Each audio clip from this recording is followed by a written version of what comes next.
দর্শক, দেশের বিভিন্ন অঞ্চলে হঠাৎই হামের প্রকোপ বেড়েছে। আক্রান্তদের বেশিরভাগই শিশু। কোথাও কোথাও আইসোলেশন ওয়ার্ডও চালু করা হয়েছে, তবুও কাটছে না সংক্রমণের সংখ্যা। আমরা একটু কুষ্টিয়া থেকে ঘুরে আসতে চাই, সেখানকার খবর জানতে চাই সহকর্মী রুহুল আমিন বাবুর কাছ থেকে। বাবু, মেডিকেলে আক্রান্ত রোগীর সংখ্যা কেমন এবং সে সাথে নতুন কি কি ব্যবস্থা গ্রহণ করেছে হাসপাতাল কর্তৃপক্ষ? ছোয়া কুষ্টিয়া 250 সদর জেনারেল হাসপাতালে আলাদা ব্যবস্থা বলতে আলাদা একটি ডেডিকেটেড ওয়ার্ড করা হয়েছে শুধুমাত্র হাম আক্রান্ত রোগীদের জন্য।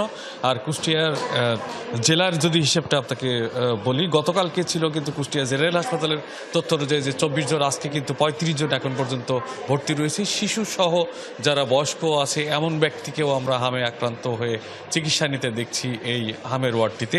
এবং এছাড়াও কুষ্টিয়া মেডিকেল কলেজ হাসপাতালে ভর্তি রয়েছে বেশ কিছুজন, এবং আরও অন্যান্য উপজেলাতে কয়েকজন ভর্তি রয়েছে। এই যে সংখ্যাটি পুরো জেলা জুড়ে প্রায় শতকের ঘর ছাড়িয়েছে, অর্থাৎ 100 পার হয়েছে, আমরা এমনটি তথ্য পেয়েছি এই এখন পর্যন্ত। অর্থাৎ এই যে এবার চিকিৎসকের সঙ্গে যে আমি কথা বলেছি, জানতে পেরেছি আসলে হামের প্রকোপটা বাড়ার কারণটা কি হঠাৎ করে। এটার কারণ হিসেবে তিনি জানিয়েছেন যে পরিমাণ টিকা দেওয়ার কথা ছিল, আসলে সেটির ঠিকঠাক মতো টিকাটা না দেওয়ার কারণেই এই সমস্যাটি তৈরি হয়েছে বলে আমরা জানতে পেরেছি। এবং সেই সাথে এটার প্রতিকার হিসেবে তারা যেটা বলছেন যে সবাইকে আসলে সতর্ক থাকার জন্যই মূলত বলা হয়েছে, যে যেন এটার থেকে পরিষ্কার পরিচ্ছন্ন বা সেইভাবে সতর্ক থাকার জন্য নির্দেশনা দিয়েছে চিকিৎসকরা।